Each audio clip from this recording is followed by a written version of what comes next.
നമസ്കാരം. പുതിയ വീഡിയോ എന്ന് പറയുന്നത് മധ്യവേനൽ അവധിക്കാലത്ത് വിദ്യാഭ്യാസ വകുപ്പ് നടത്തുന്ന പരിപാടിയെക്കുറിച്ചാണ്.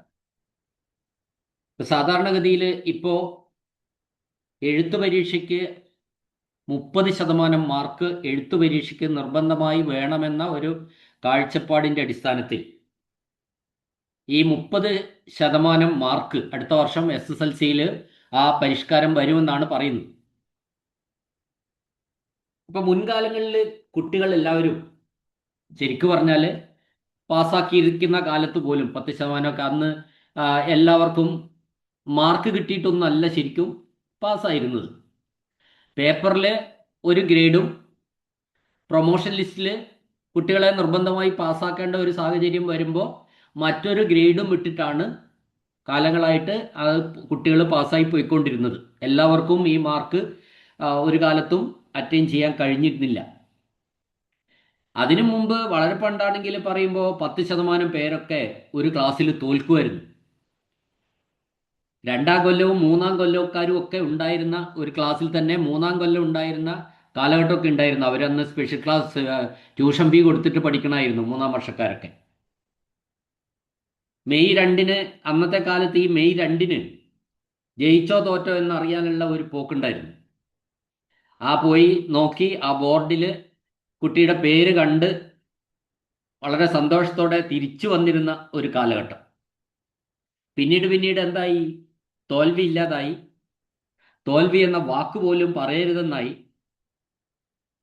റിസൾട്ട് അറിയാൻ പോയാൽ എല്ലാവരും പാസ്സാകുകയാണ്. റിസൾട്ട് അറിയാൻ പോയി കഴിഞ്ഞാൽ അവിടെ ഒട്ടിച്ചിട്ടുണ്ടാവും 7B. 7Bയിലെ എല്ലാവരും പാസ്സായിരിക്കും. കുട്ടികളുടെ പേര് പോലും എഴുതണ്ടാത്ത അത്രയും സൗകര്യമായി.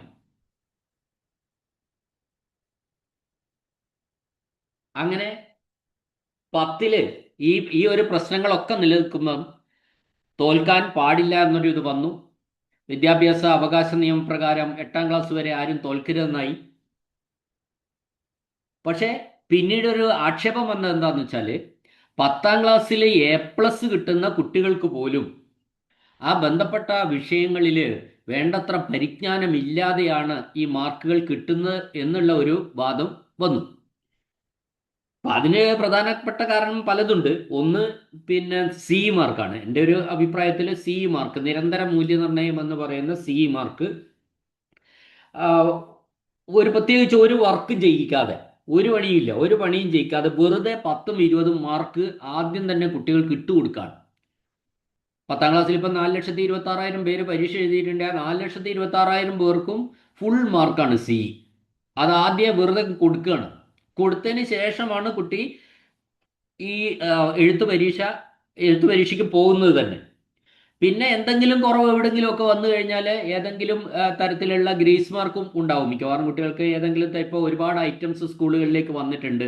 ഇപ്പോൾ പണ്ട് കാലത്തൊക്കെ എന്ന് പറഞ്ഞാൽ വളരെ റെയറായിട്ട് മാത്രമേ ഉള്ളൂ. സ്കൗട്ട് ആൻഡ് ഗൈഡ്സും NCC ഒക്കെ മാത്രം ഉണ്ടായിരുന്ന കാലം ഉണ്ടായിരുന്നു. അതൊക്കെ കഴിഞ്ഞിപ്പോൾ JRC, ലിറ്റിൽ കൈറ്റ്സ്, പിന്നെ SPC, അങ്ങനെ ഒരുപാട് കാറ്റഗറി വന്നു കഴിഞ്ഞു. അപ്പോൾ എവിടെയെങ്കിലും ചെറിയ പോരായ്മയൊക്കെ ഉണ്ടെങ്കിൽ ആ ഗ്രേസ് മാർക്കിൽ അത് കവർ ചെയ്യും. അപ്പോൾ താരതമ്യേന A+ കിട്ടുക എന്ന് പറയുന്നത് വളരെ എൻ്റെ ഒരു അഭിപ്രായത്തിൽ കുറച്ചുകൂടി എളുപ്പമായി എന്നതാണ് അതിൻ്റെ ഒരു സത്യം. അപ്പോൾ ഇങ്ങനെ നമ്മൾ മാർക്കുകൾ വെറുതെ കിട്ടുന്ന മാർക്കുമുണ്ട്. ഇപ്പോൾ C മാർക്കിൻ്റെ ഒരു സ്ഥിതി അതാണ്. അപ്പോൾ അതിൽ A+ലേക്ക് വരുമ്പോൾ കുട്ടികൾക്ക് ആവശ്യമുള്ള നിലവാരം ഉണ്ടോ എന്നുള്ള കാര്യം പരിശോധിക്കപ്പെടുന്നില്ല എന്നതാണ് സത്യം. അപ്പോൾ ഇപ്പോൾ അതിൻ്റെ പേരിലാണ് നമ്മൾ ഇങ്ങനെ ഒരു ഇതിലേക്ക് വന്നത്. ഇപ്പം 10-ാം ക്ലാസ്സിൽ ഇപ്പോഴത്തെ ഒരു സ്ഥിതി എന്താണെന്ന് വെച്ചാൽ C മാർക്ക് അടക്കം 30% മതി. അപ്പോൾ C മാർക്ക് അടക്കം 30% എന്ന് പറഞ്ഞാൽ ഇപ്പോൾ ഇംഗ്ലീഷിൽ 20 മാർക്ക് C ആണ്. അപ്പോൾ എഴുത്തു പരീക്ഷ 10ഉം കൂടി ആയാൽ 30 കിട്ടി. 80 മാർക്കിൽ 10 മാർക്ക് മേടിച്ചാൽ മതി പാസ്സായ D+ കിട്ടാൻ. 40 മാർക്കിൻ്റെ പരീക്ഷയാണെങ്കിൽ 40-ൽ 5 മാർക്ക് മേടിച്ചാൽ മതി, 10 മാർക്ക് C കിട്ടും, D+ ആയി. അപ്പോൾ ആ രീതിയിലാണ് ഇപ്പോൾ ഉള്ള സിസ്റ്റം.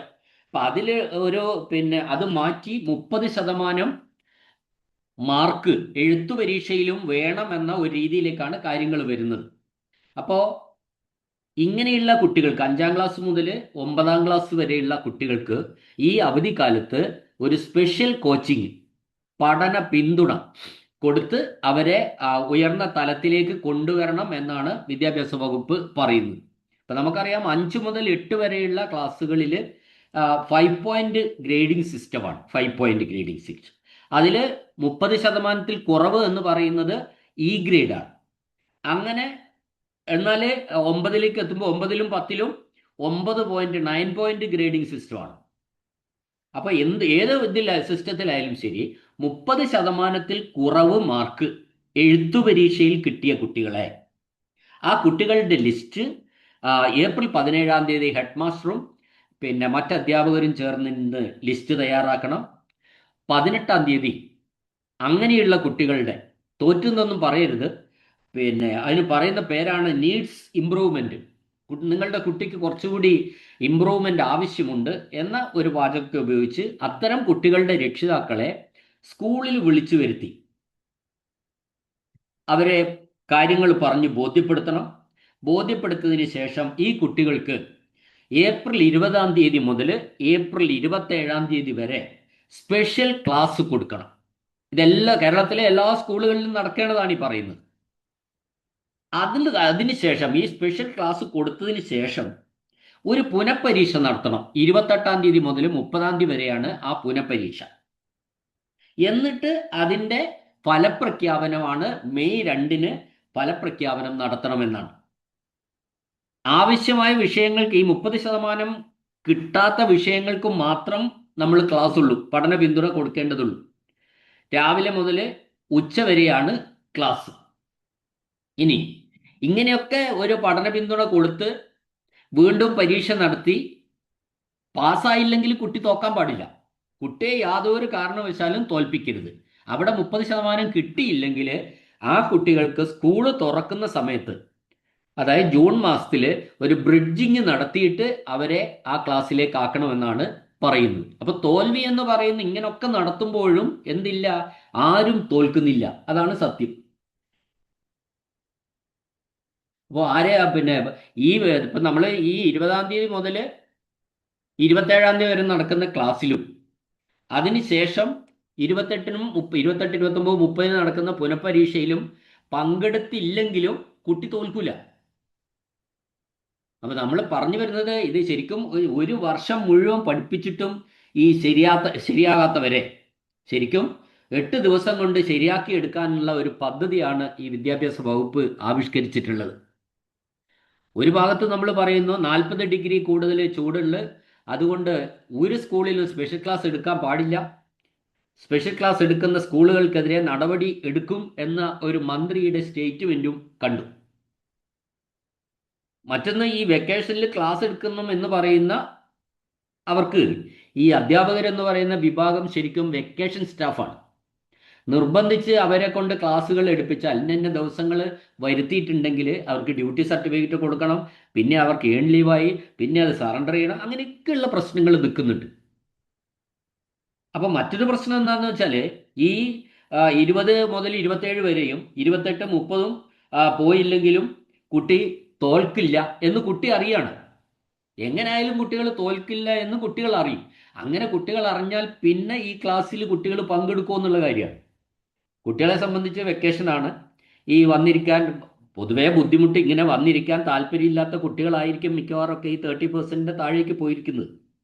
അപ്പോൾ അങ്ങനെ ഞാൻ പോയാലും പോയില്ലേലും തോക്കൂല എന്ന് പറഞ്ഞാൽ പിന്നെ പോകാൻ കുട്ടികൾ ഉണ്ടാവുമോ എന്ന കാര്യവും ചിന്തിക്കേണ്ടതാണ്. രണ്ടാമത്തെ കാര്യം, ഈ 8-ാം ക്ലാസ്സിലോ 9-ാം ക്ലാസ്സിലോ ഒക്കെ ഇതുപോലെ ക്ലാസ് എടുത്തു കൊടുക്കാൻ ഏപ്രിൽ 16 മുതൽ SLCയുടെ വാല്യുവേഷൻ തുടങ്ങിയിരിക്കാം. ഒട്ടുമിക്ക അധ്യാപകരും ഈ വാല്യുവേഷൻ ക്യാമ്പിൽ ഡ്യൂട്ടിയിലാണ്. അപ്പോൾ ബാക്കി ഈ സമയത്ത് ആ ക്ലാസ്സുകൾ എത്രത്തോളം ഫലവത്തായി നടക്കും എന്ന കാര്യവും പറയാൻ കഴിയില്ല. എന്തുതന്നെയായാലും ഇതൊക്കെ ഈ വെക്കേഷനിൽ ഇങ്ങനെ ഒരു പരിപാടി ആദ്യമായിട്ടാണ്. പറയാനൊന്നുമില്ല, ഞാനിതൊരു പിന്നെ ഇൻഫോർമേറ്റീവ് വീഡിയോ ആയിട്ട് പറഞ്ഞു എന്ന് മാത്രമേ ഉള്ളൂ. എന്തുതന്നെയായാലും പുതിയ പരീക്ഷണങ്ങളും പരിപാടികളും ഒക്കെ വിജയിക്കട്ടെ എന്ന് മാത്രം പറഞ്ഞുകൊണ്ട് അവസാനിപ്പിക്കുന്നു. നന്ദി, നമസ്കാരം.